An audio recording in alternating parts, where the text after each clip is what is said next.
નમસ્કાર વિદ્યાર્થી મિત્રો, આજે આપણે ચેપ્ટર 3 શ્રેણિકના સ્વાધ્યાય 3.1ના એક્ઝામ્પલનો અભ્યાસ કરીશું. સ્વાધ્યાય 3.1નો પ્રથમ દાખલો શ્રેણિક એ બરાબર આપણને આ રકમ આપેલી છે અને એમાં આપણને 3 પ્રશ્નો પૂછ્યા છે. શ્રેણિકની કક્ષા, ઘટકોની સંખ્યા અને કેટલાક ઘટકો પૂછ્યા છે. હવે શ્રેણિકની કક્ષા એટલે શું તે આપણે અગાઉના વિડીયોમાં જોયું હતું. શ્રેણિકની કક્ષા આપણે અહીં જોઈએ તો અહીં કેટલી હાર છે એ ગણીશું. તો પ્રથમ હાર R1, બીજી હાર R2, ત્રીજી હાર R3, એટલે 3 હાર છે એટલે 3. સ્તંભ જોઈએ તો 1, 2, 3 અને 4 સ્તંભ છે એટલે 3/4. Therefore આ શ્રેણિકની કક્ષા 3/4 છે એમ કહેવાય. કક્ષામાં શું બતાવશે તો જેટલી હાર બાય સ્તંભ. ઘટકોની સંખ્યા કેટલી હોય તો આ બેનો ગુણાકાર જેટલો થાય, હારની સંખ્યા ગુણ્યા સ્તંભની સંખ્યા, કેટલા ઘટકોની સંખ્યા થાય. ઘટકોની સંખ્યા એ કેટલી થશે? 3 ગુણ્યા 4 12 થાય. હવે આપણને 4 ઘટકો પૂછ્યા છે A1 3. તો અહીંયા પ્રથમ ઘટક છે અને આપણે A11, A12 બીજો ઘટક, A13 ત્રીજો ઘટક, A14 ચોથો ઘટક, એમ A11, 12, 13, 14 એ પ્રમાણે અહીં 21, 22, 23, 24 એ પ્રમાણે આપણે વિચાર્યું. તો અહીં આગળ A11, A12 અને આ ઘટક A13 કહેવાય. તો A13 બરાબર 19 થાય. A21 તો આ ઘટક A21 કહેવાય 35. આ બંને ઘટકો વિશે તમારે જાતે વિચારવાનું છે. આ પ્રમાણે અહીં 12 ઘટકો છે તો 12 ઘટકો વિશે વિચારો તો અતિ સુંદર. બીજો દાખલો, કોઈ પણ શ્રેણિકને 24 ઘટકો હોય તો તેની શક્ય કક્ષાઓ કઈ હોય, અને જો તેને 13 ઘટકો હોય તો તેની શક્ય કક્ષાઓ કઈ હોય એ વિશે આપણે વિચારવાનું. શ્રેણિકમાં કેટલા ઘટકો છે? 24. આગળના દાખલામાં જુઓ તો કેટલા ઘટકો હતા? 12. તો 12 ઘટકો હોય તો એવી શક્ય કક્ષાઓ કઈ થાય? તો 3 ગુણ્યા 4 12 થાય, 4 ગુણ્યા 3 પણ 12 થાય, 12 ગુણ્યા 1 1 ગુણ્યા 12, 6 ગુણ્યા 2 2 ગુણ્યા 6. આ બધા શક્ય શ્રેણિકો થાય, શક્ય કક્ષાઓ થાય. અહીં 24 ઘટકો હોવાથી 24/1, 1/24, 12/2, 2/12. આ બેનો ગુણાકાર 24 થવો જોઈએ. 6 ગુણ્યા 4, 4/6, 8/3, 3/8. આટલા શ્રેણિકો આપણને મળશે. હવે 13 ઘટકો હોય તો તેની શક્ય કક્ષાઓ કેટલી થાય એવું આપણને પૂછ્યું. તો 13 ઘટક હોય તો 13/1 અને 1/13. આ બે શક્ય શ્રેણિકો થાય. આ જ પ્રમાણેનો દાખલો ત્રીજો આપણે સ્વાધ્યાય કરવાનો છે. ચોથો દાખલો જોઈએ.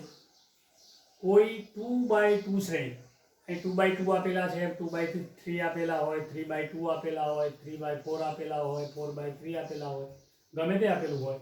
શ્રેણિક A બરાબર AI જે છે, આ દાખલામાં 3 દાખલા છે.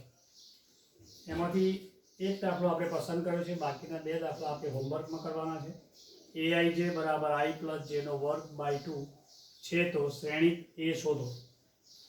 આ શ્રેણિક આપણે શોધીએ તો પ્રથમ તો આપણને શું આપેલું છે? તો AIJ બરાબર I + J² / 2 આપેલા છે. હવે અહીં A2/2 શ્રેણિક છે. A બરાબર AIJ 2/2 શ્રેણિક છે. તો 2x2 શ્રેણિકમાં કુલ ઘટકો કેટલા હોય? તો 2 × 2 બરાબર 4 ઘટકો હોય. 2 હાર હોય અને 2 સ્તંભ હોય. તો પ્રથમ ઘટક એનો થાય a11, બીજો ઘટક થાય a12, અહીંયા આગળ ઘટક થાય a21 અને આ a22. આટલા ઘટકો થશે. આ ઘટકો શોધી અને આપણે આની મદદથી આમાં મૂકીએ તો આપણને માગેલો શ્રેણિક એ મળી જશે. a11 બરાબર 1 + 1 સ્ક્વેર બાય 2. આઈની જગ્યાએ 1, જેની જગ્યાએ પણ 1 હોવાથી આઈ અને જેની જગ્યાએ આપણે 1 + 1 સ્ક્વેર બાય 2 મૂક્યા. અહીં જે ફોર્મ્યુલા હોય એમાં આ સંખ્યાઓ મૂકવાની. તો 2 નો વર્ગ 4/2 બરાબર 2 થાય. આ પ્રમાણે બાકીના ઘટકો શોધવાના થાય. તો a12 બીજો ઘટક બરાબર 1 + 2 સ્ક્વેર બાય 2, 3 સ્ક્વેર બાય 2 એટલે 9/2 થાય. એ પ્રમાણે a21 બરાબર 2 + 1 સ્ક્વેર બાય 2 બરાબર 9/2 થાય. અને હવે ચોથો ઘટક a22 બરાબર 2 + 2 સ્ક્વેર બાય 2 બરાબર 2 + 2 4, 4નો વર્ગ 16/2 કેટલા થશે? 8.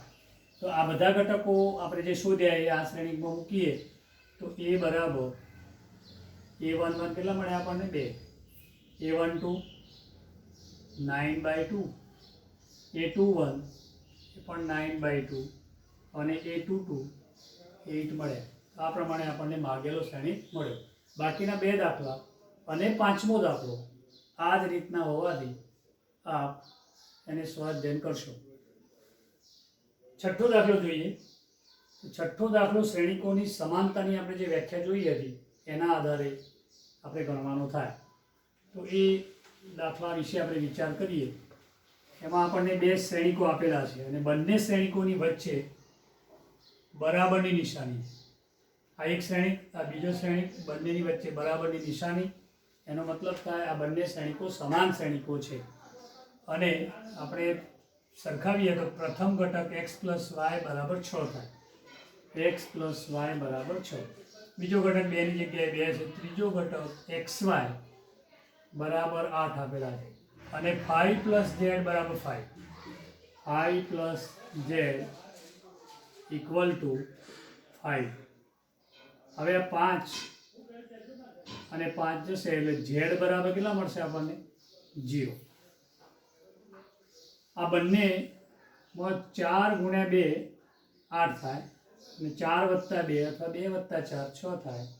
એટલે આના ઉકેલો હશે x બરાબર 4 અને y બરાબર 2 અથવા x બરાબર 2 અને y બરાબર 4.